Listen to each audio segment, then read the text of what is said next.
I'm going to tell you guys exactly why the coronavirus scare is not going to crash the sports card hobby. So stay tuned.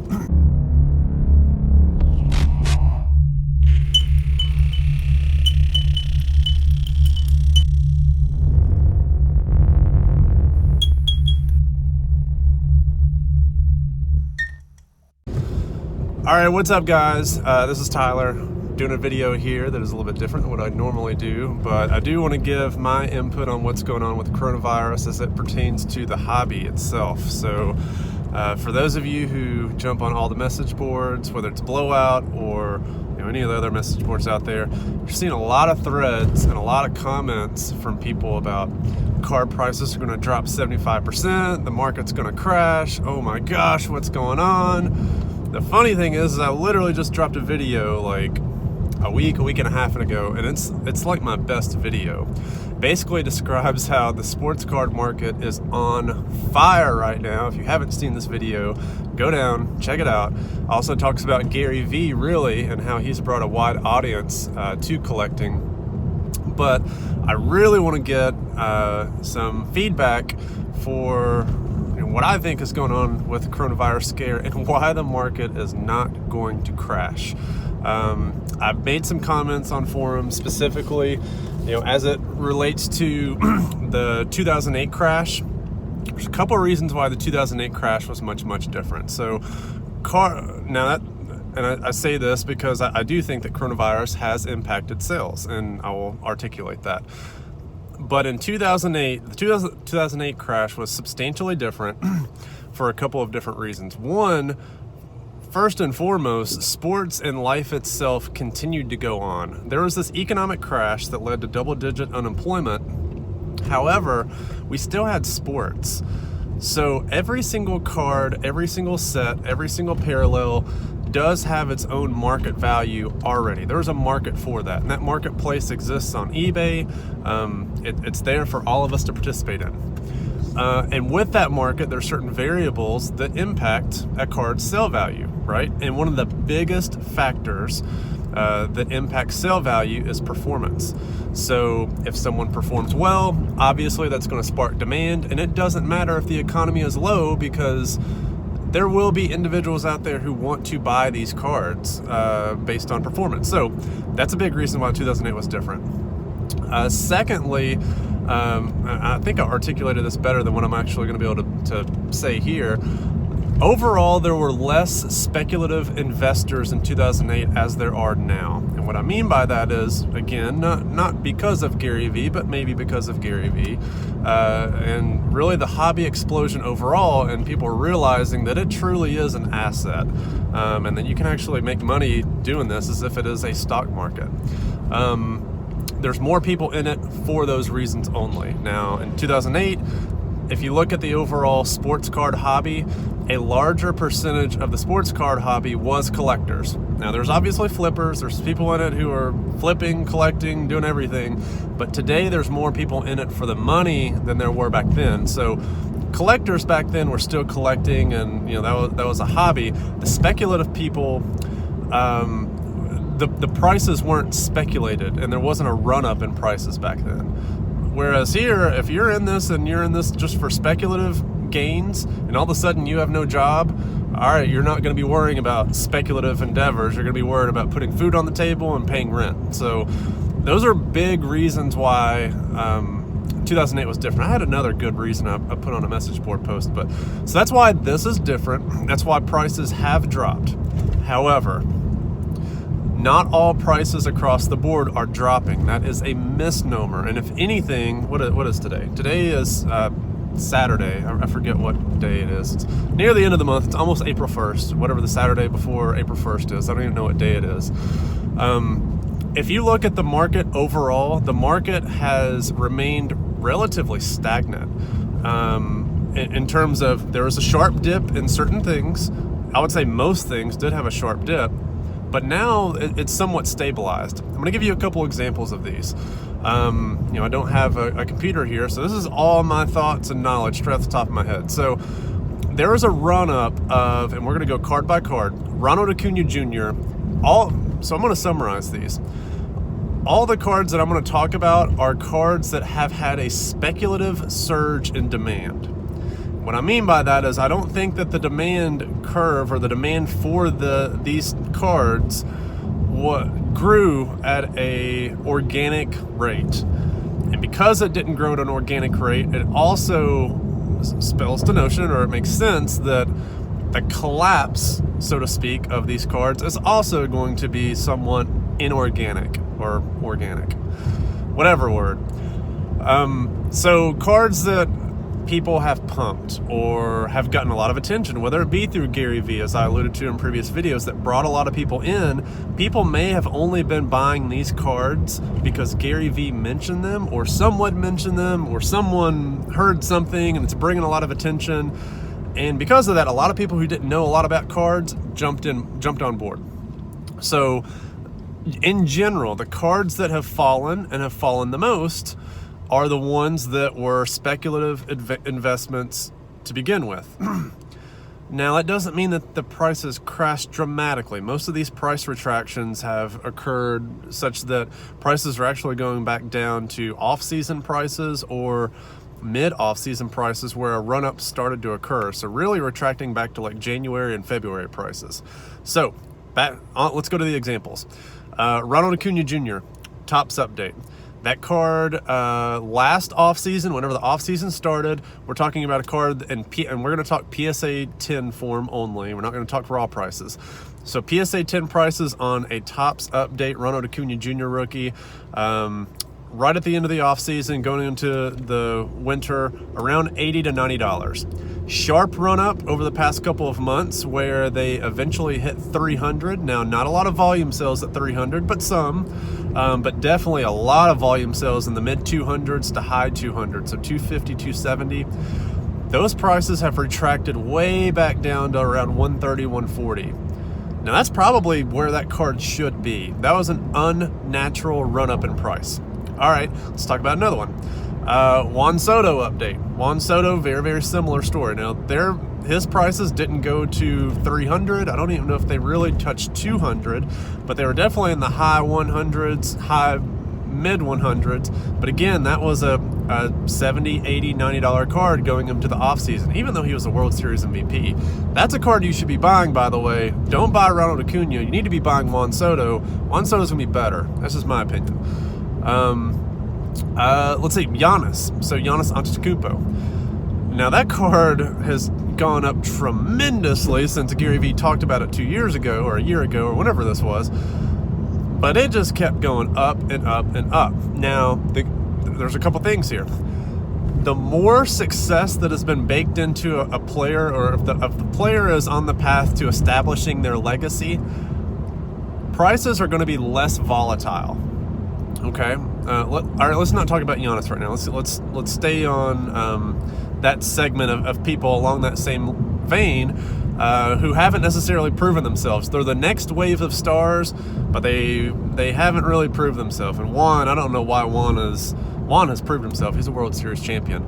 But Luka Doncic Prism 10. So Luka's Prism 10 going into this NBA season, it's really a bad comparison. I don't want to talk about pre-NBA season. I really want to talk about, December to January pricing. So once he got off or over his injury, where those prices were, maybe going into the All-Star break. So again, Gary Vee kind of really hit on this, and we saw PSA 10 Prism prices going up to 600, maybe some of those even higher than that. There's literally somebody walking in the middle of the road that wants to get run over. Like, seriously, come on. So literally Prism PSA 10s up to $600-700. Optic rookies, again, the Optic rookies, now those should probably take off, but Optic PSA 10s were going up to $350. So for PSA 10 Prisms now, we're seeing retractions all the way down to 400, mid fours, low fours. There's even some in the high threes now. That's probably back in a more stable environment to where that price should be. Optics now, they were up in the 350. Some may even got in the high threes. That's down now in the 300, maybe 250 range. So less of a retraction for Optic. My personal opinion, side tangent, Optic is the much better card with that specifically over Prism, mainly because of condition.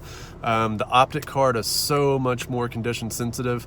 You have to go through about 20 copies to get 2 that may be gradable, and the determining factor with that is centering by far.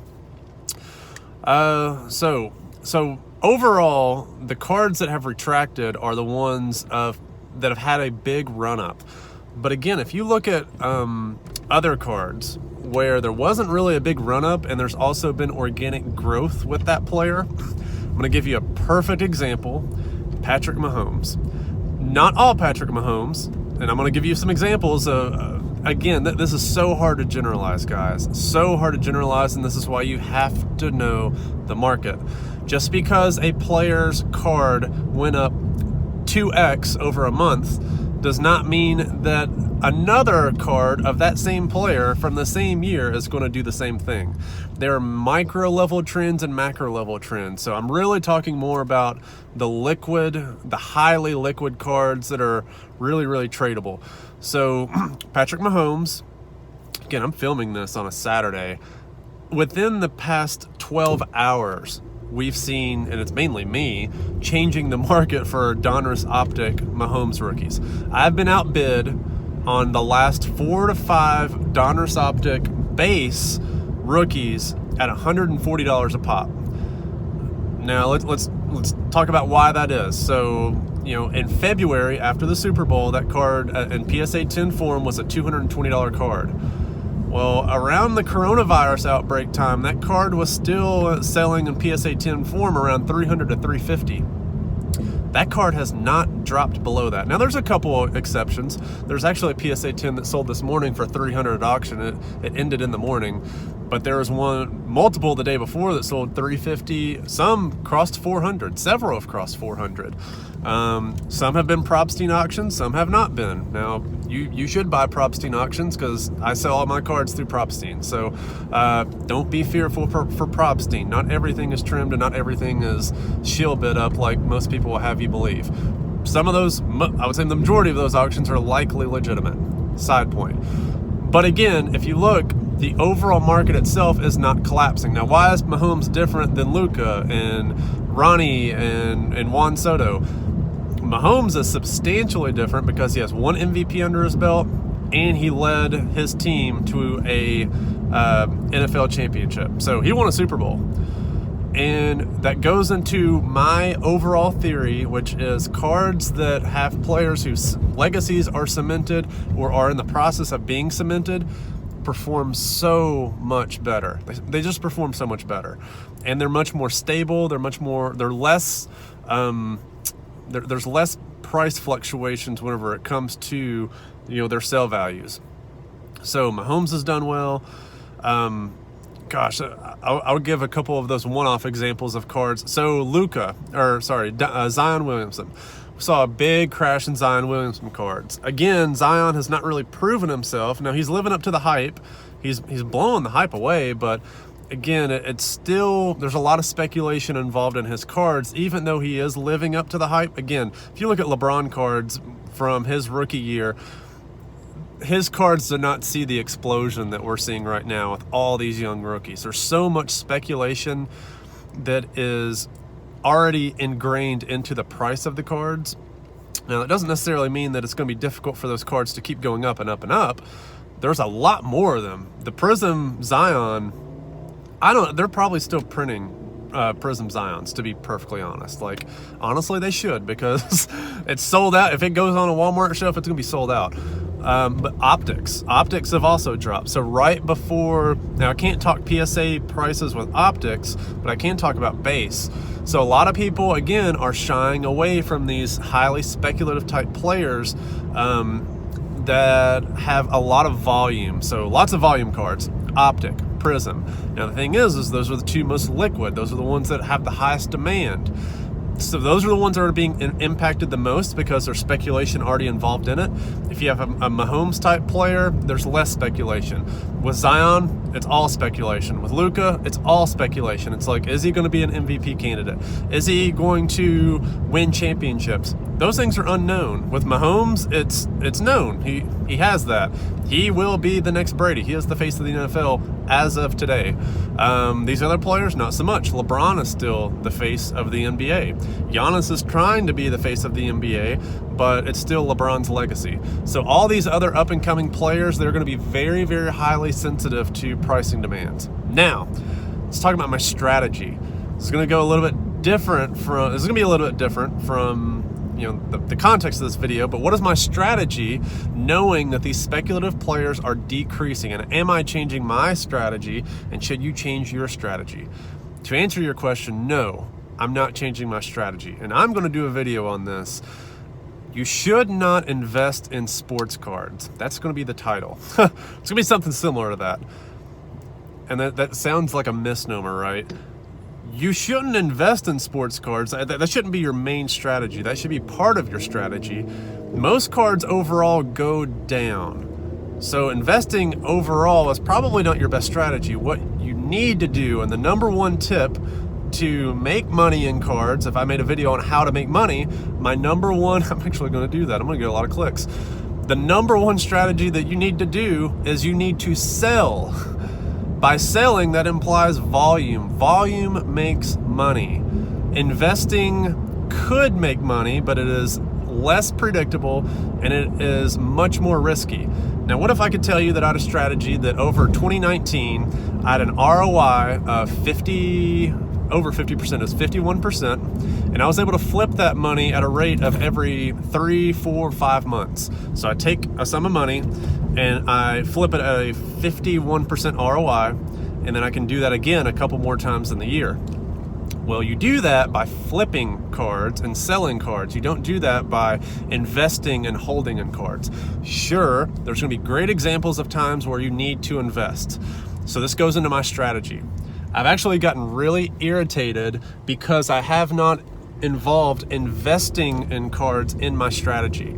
I go back and I look at some of the things that I've bought, and I could tell you guys, I had growing up three 2009 Bowman Chrome Mike Trout blue refractor autos. 2 of those graded 9.5. So if I had those today, let's say I invested for a decade in those cards, I don't even know what the sale value of those are right now. I know it's over $100,000 for 3 of them. I don't know what they sell for individually. It was around $35,000 a piece. So I don't want to be that person again 10 years from now, knowing that I had really good opportunities where I could have made a lot of money, and I missed out on investments because my flip strategy is working, and it is working perfect. It is working marvelously. But at the same time, I'm also missing out on those massive appreciations and gains that you see from like the Giannis Prism 10 that went from $500 last year to $2,500 at its peak, but it's now down to $1,500 due to coronavirus. Okay, I'm missing out on that. And I'm coming in late in the game, and I don't really want to do that. I'm also missing out on the LeBron James Topps Chrome PSA 10 that was a $1,000 card last year. Like maybe $1,500 at Christmas, and then it sold for $7,000 right before the coronavirus outbreak, and now it's down to what, $5,000, $4,000. I don't follow that card that much because at this point I see no reason in investing in that card. That card is so overpopulated, overproduced. It is a stable investment long term. I'm not crapping on it, but it's not something I want to get in right now given the run up that we've seen. So my strategy, man, it takes me a long time to get to my points, right? My strategy is to sell cards and flip cards. So the more that I flip and the more that I turn, the more money I make. And then of those cards that I grade, I sell the majority of them. I sell roughly 90 to 95%. I want to hold back that 5 to 10% that I think is going to truly appreciate, that's really going to turn into something big. Even recently, man, I graded a courtside select rookie, Luka Silver, before I knew that there were 25 of them. I graded a PSA 10. Great. Bought the card for around $200, $250, sold it for like $500, $600 whenever he got off to a hot start earlier this year. Fantastic. Little did I know that that card was going to blow up and that it was as rare as it was, and now that card's like a $2,000, $3,000, $4,000 card. I mean, there was one up for auction a couple days ago. I didn't even look at it because I didn't even want to see what it went for because I was so pissed that I sold the one that I had.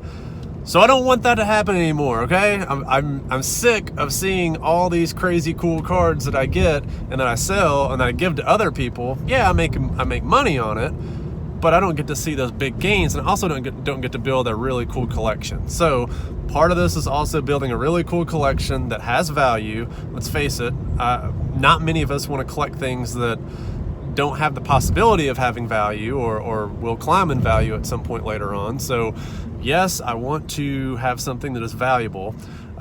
So my strategy is flip and sell at 90 to 95%, and then invest in that 5 to 10%, or hold it back. Invest or hold back roughly 5 to 10%. And have that be my rainy day fund, have that be added to my personal collection. And I've started doing that.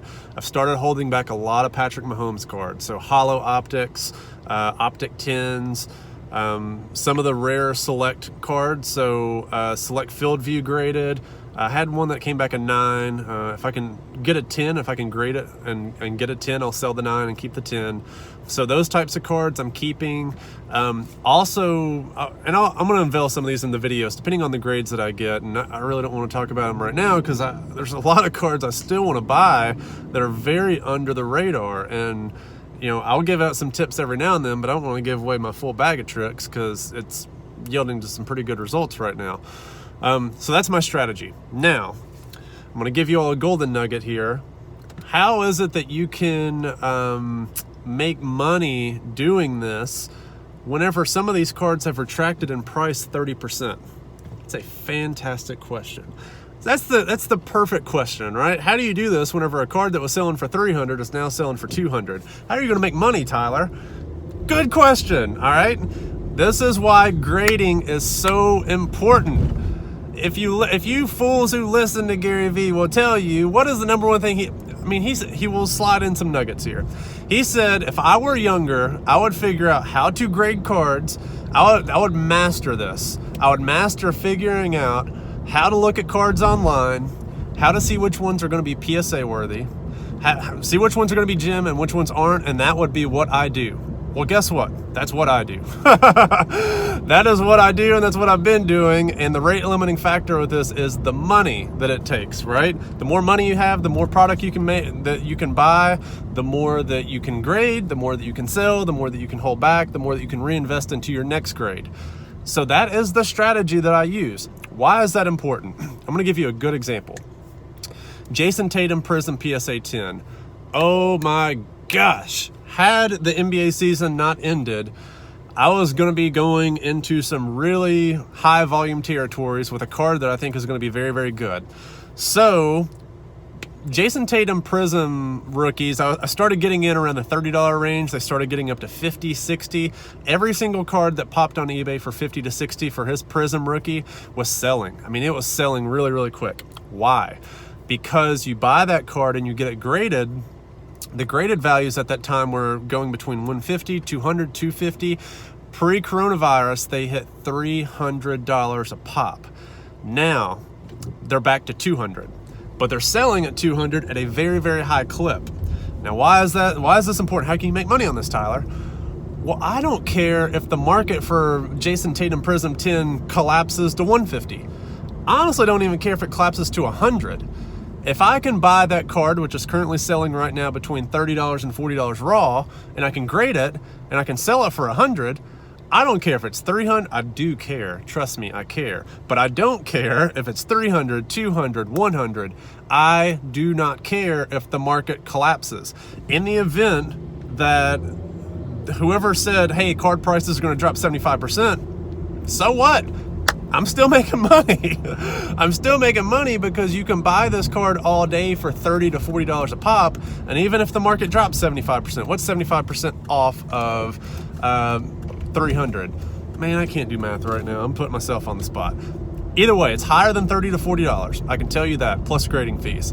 So either way, you're still safe. This is why investing in cards is not wise. This is why flipping cards is wise. And that way, if you're flipping, you can also build a really, really cool collection along the way. All right, I just condensed, I'm telling you, if this video does not get popular, I swear, I just gave you all about 4 to 5 videos worth of content into one video with a lot of nuggets in there.